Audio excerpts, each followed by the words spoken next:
Hello my dear friends, you're in the Military Summary channel, and today we will discuss the situation in Ukraine on the 22nd of August of 2025. Today we have a lots of very interesting updates, so let's start. And first let's talk about the most important offensive operation of most likely these days, and the next stage of the special military operation. We're going to talk about the Zaporozhye offensive operation. We will begin this video from this area. First, let's talk about changes. According to information we have, during the previous 24 hours, the Russians managed to restore control over the third micro district that is located in the southern part of the city of Stepnogorsk. We came to this conclusion based on this video that was published by the Ukrainian sources.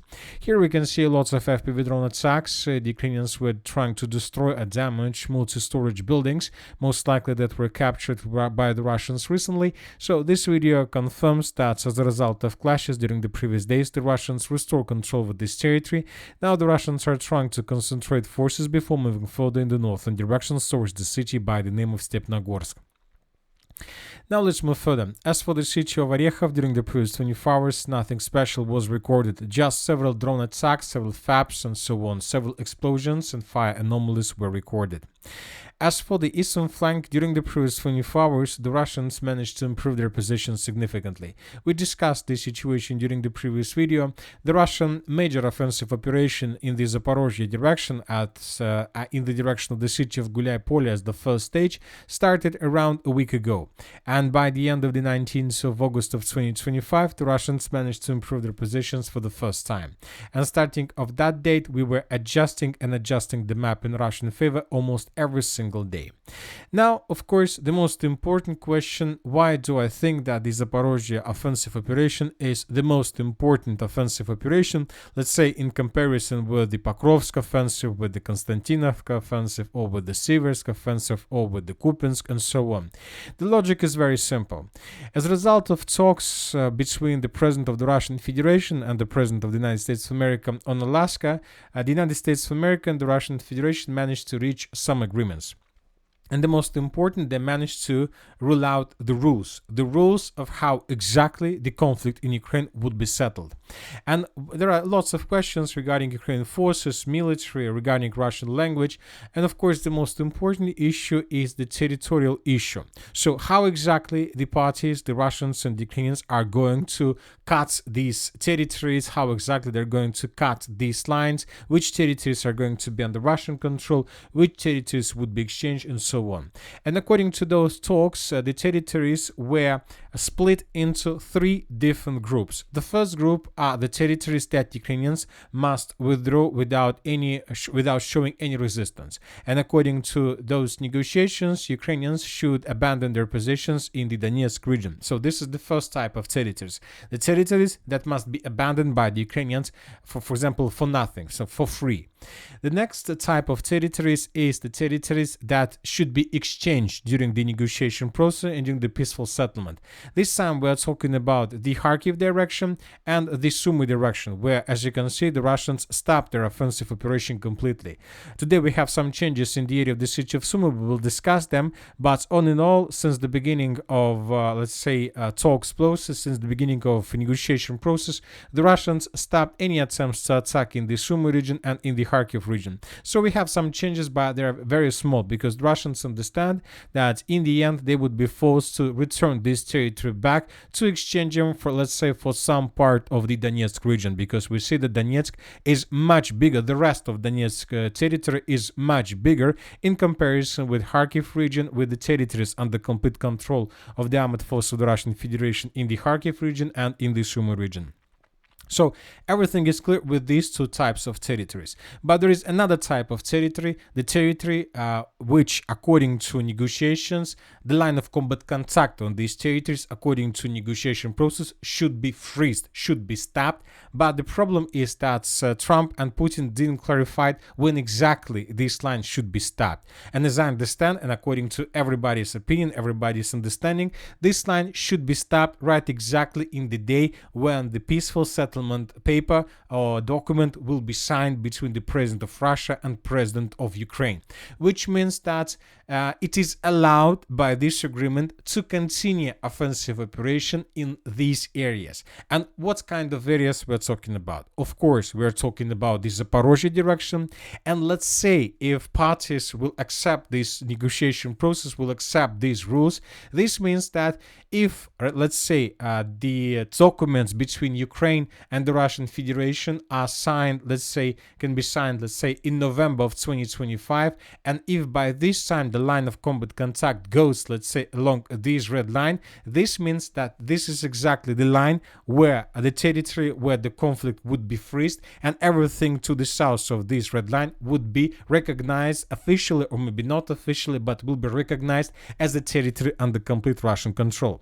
And this rule concerns not just the Zaporozhye direction, this rule also concerns the Kherson direction, which means that most likely in the most final part of the special military operation, if we're not going to see significant changes on the ground, most likely we're going to see very heavy clashes between the Russian and Ukrainian armies in the area of the city of Kherson and in the area of the city of Zaporozhye, when the Russians will try to take as many as possible territories before a final signature is established, or final signature puts on the documents. So that is why the current phase of Russian offensive operation in the Zaporozhye region is very important. The Russians are trying to take as many as possible territories because they understand that in the end they will not be forced to exchange these territories for something else. They will not be forced to fall back from these territories, under and some paragraph of agreement. They understand that as many as they are able to take, all these territories will belong to Russian Federation probably forever. So that is why the Russians are attacking. But the main problem is that at the same time with the Russian offensive operation, the Ukrainians began their own counter-offensive operation in the western part of Donetsk region. And as a result of clashes during the previous 10 days, the Ukrainians, as we can see, managed to improve their positions significantly. We discussed the situation in this area probably too many times. We discussed the situation yesterday, the day before yesterday. So we paid significant attention exactly to these territories. And the most important problem and issue is that during the previous day it was very difficult to understand whether the Ukrainians indeed launched their counter-offensive operation, or the videos with flags that we discussed during the previous days were prepared probably in July when Ukrainians were retreating, and just now Ukrainians decided to show these flags and to create at least media counter-offensive and media results. So maybe nothing like this was happening on the ground, and probably we had some doubts until the end of the 22nd of August of 2025, because today we have additional proofs that most likely indeed the Ukrainians launched counteroffensive. The first proof was the map that was published by pro-Ukrainian resources of Deep State team. So these are the changes that you might find on their map, on their service by the end of the 22nd of August of 2025. And according to these changes, we see that they colored almost the entire territory as a gray zone or contested area, which means that they also have some doubts about the situation on the ground, and maybe indeed the Ukrainians counterattacked and managed to restore significant territories. And several hours later, we got another video, this time published from the village of Zelený Gai, and this village was published by the 37th Separate Mechanized Brigade, Separate Marine Brigade of the Armored Forces of Ukraine. And here we can see at least 3 Ukrainian soldiers that raised Ukrainian flag in the central part of the settlement of Zelený Gai. So this is another proof that Ukrainians indeed counterattacked, and this time we understand the Ukrainians are counterattacking not just with the use of 5th Heavy Mechanized Brigade. Now we understand that Ukrainians involved the 37th Marine Brigade in the same counter-offensive operation. So by the end of the 22nd of August of 2025, we can say that at least 2 brigades are involved in this counter-offensive. And based on these videos published from Andreevka Klevtsova, from the village of Tolstoy, and from the village of Zelený Gai, we colored these territories back in Ukrainian favor. But now the most important thing is, of course, the reaction of pro-Russian resources and the reaction about the situation from, let's say, pro-Russian resources and from pro-Russian experts. Telling the truth, it seems that the Russians are trying to avoid the situation completely. They're trying to create the situation as if nothing happens, and furthermore, lots of very reliable pro-Russian mappers and experts are still staying on the position that all these videos were made in July. You know that maybe all these videos were made in July, but if all these videos were made in July indeed, obviously this is very interesting and very well prepared special operation by the main intelligence of Directorate, because you know that we can say that it was real operation, media operation, just if Ukrainians raised just one flag in Andreevka, Klivtsova. But then, this case, they continue developing their media attack and they shown another flag from the village of Tolstoy.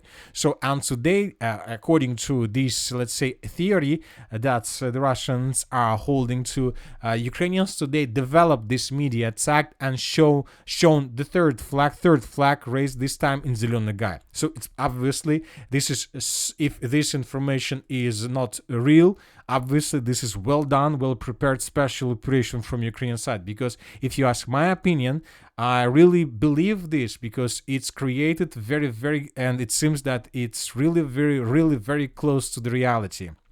Of course, I would be very surprised in the end if it would be really if pro-Russian resources publish some proofs telling and confirming that all these updates are fake. I would be really surprised with this, obviously. Another important thing is that the Russian resources began publishing videos from the settlement of, by the name of Ivanovka, the settlement to the north of the area of Ukrainian breakthrough. And here we can see how Russians were bombing and attacking the temporary deployment points of the armed forces of Ukraine in this area.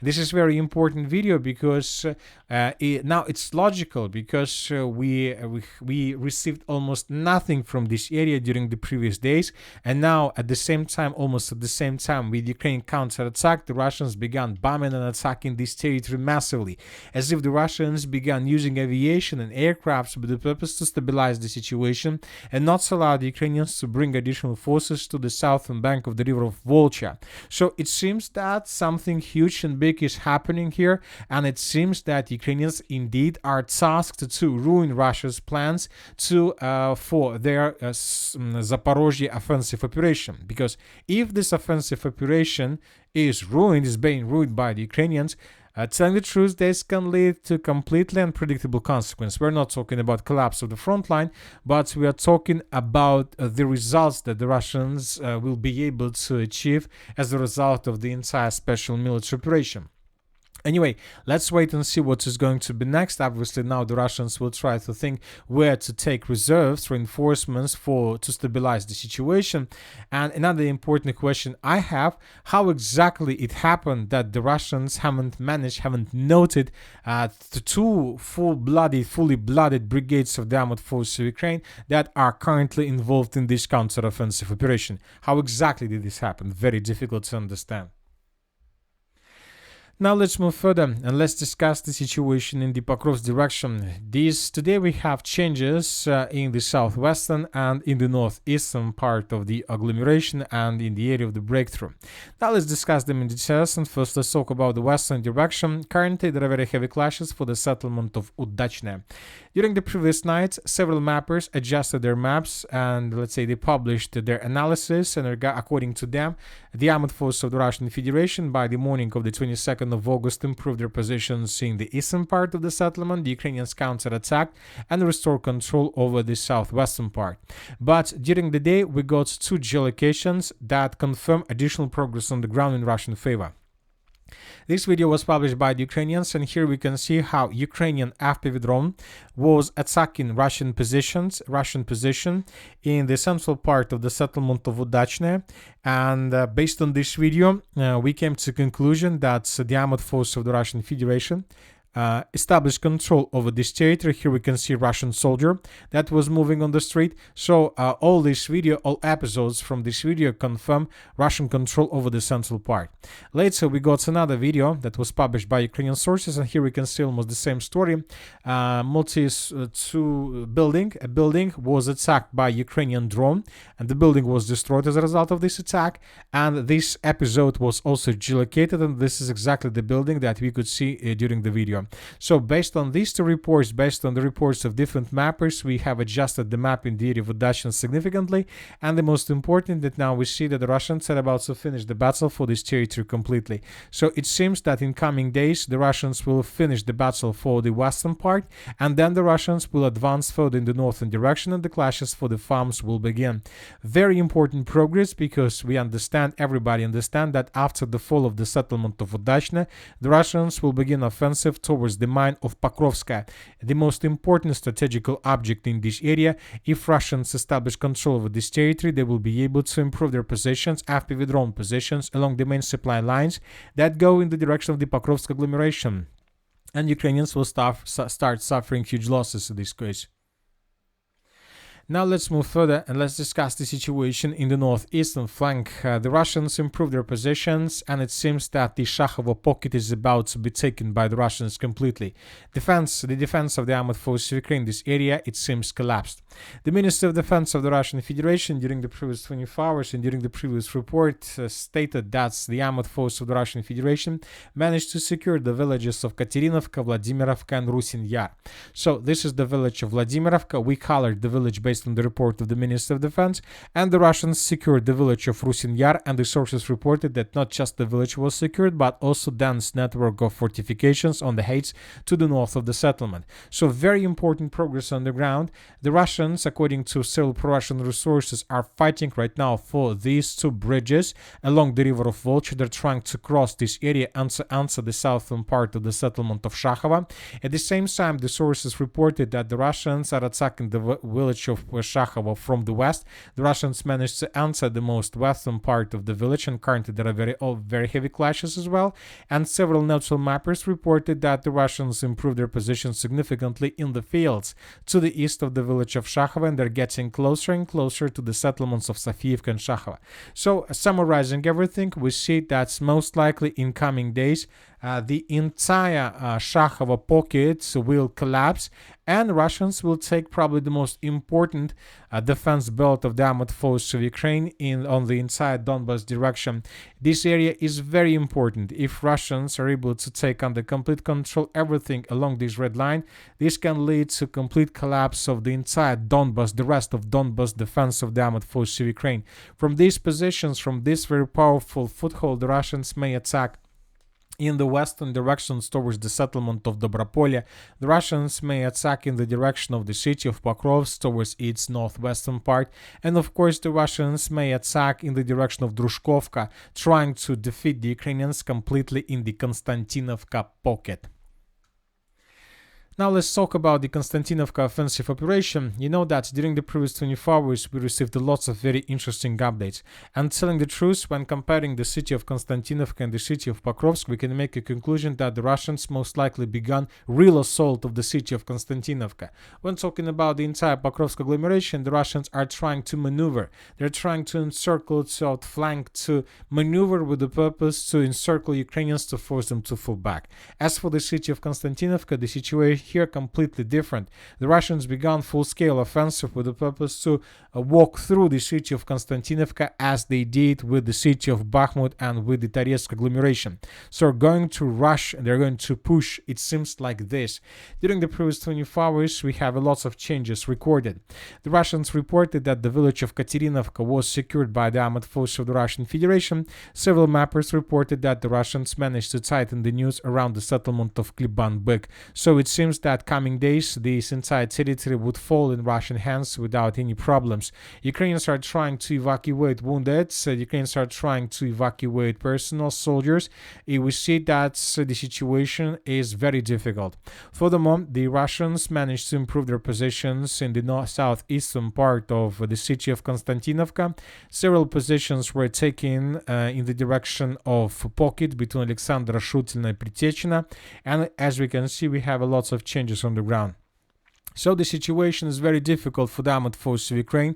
We are waiting for upcoming nights. It seems, and we believe that before the beginning of the Ukrainian Independence Day, we're going to see lots of changes on the ground. We are going to see lots of breakthrough operations, and the entire defense of Pokrovsk and Konstantinovka may collapse exactly during the Independence Day, and Russians will try to do everything they can with the purpose to achieve these results, because they will try to do this due to Ukrainian attack on the Druzhba pipeline, oil pipeline, that took place during the previous night.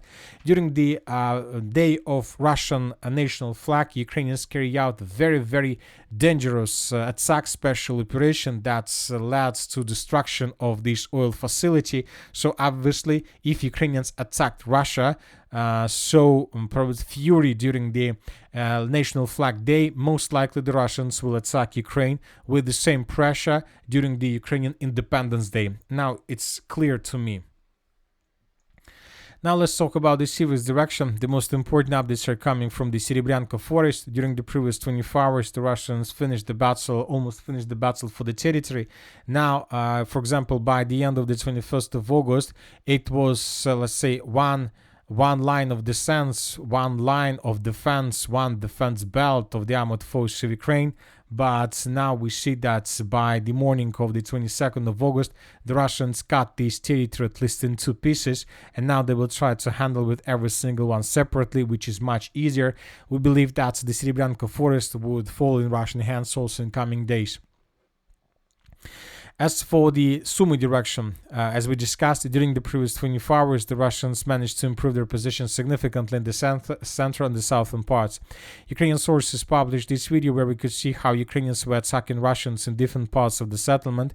Several episodes were geolocated in the most southern part. This is the first one and this is the second one. And based on this video published by the Ukrainians, we adjusted the map. So we see that the Russians are about to finish the battle for the village, and then the group of forces north would be able to continue advancing further in the southern direction towards the city of Sumy itself. And that's it for today. Military Summary channel reminds we condemn any violence in the world. Thank you for watching. Subscribe to my channel, put your likes on my Patreon, and have a good day. Bye bye.